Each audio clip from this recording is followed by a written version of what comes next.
Well. Nobody told me. Nobody told me that my 40s would be like this.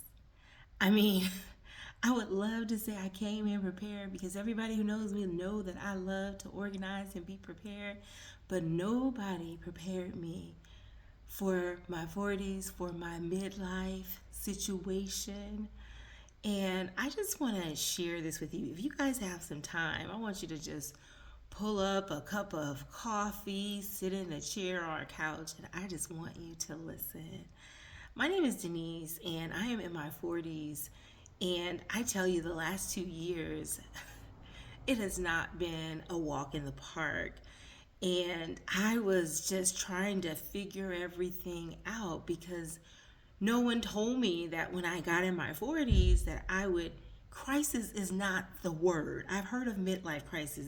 That's not the best word to describe what I've been through. But what I can say is, I heard that when you through your midlife, that you would be buying cars or maybe making large purchases or, kind of moving a little bit different. But I had no idea what I really was in for. Sleepless nights, a total change in my sleep pattern, hair density changes, skin changes, vision changes, hearing changes. You know about that ringing and stuff? And let's not even talk about mood or things happening to you that you don't understand. So you talk to every type of medical profession you can find, and they all say, nothing's wrong, nothing's going on. You're just getting older. And for me, I really thank God for the people who were honest. When I went to friends that I have that are a little bit older, and I said, "Hey, it's this stuff happening to me, and the doctor's saying that I'm fine, but I know I'm not fine." And they said, "Oh yeah, that happened to me a couple of years ago." And many of them, I started to notice all of them say, "Oh, that happened to me a couple years ago." And I thought to myself, why is no one talking about this? And so, of course, all of a sudden, maybe like a year ago, I started hearing the word perimenopause. And I was like, okay, so now everybody's talking about it, but I had already been going through it for about a year. And so while I'm trying to fix myself, I'm doing research online, I'm reading books, I'm going to different doctors and specialists, I'm talking to other ladies, and I'm trying to fix me.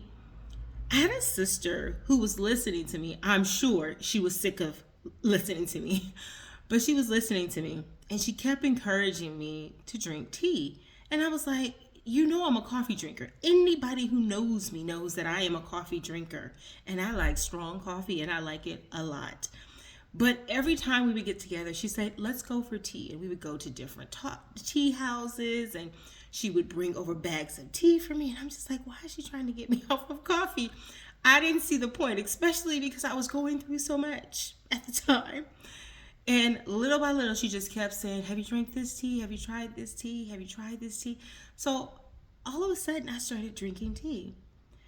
And so, okay, tea, coffee. In my mind, I'm like, okay, it's kind of similar. I still preferred coffee, but I started to drink the tea.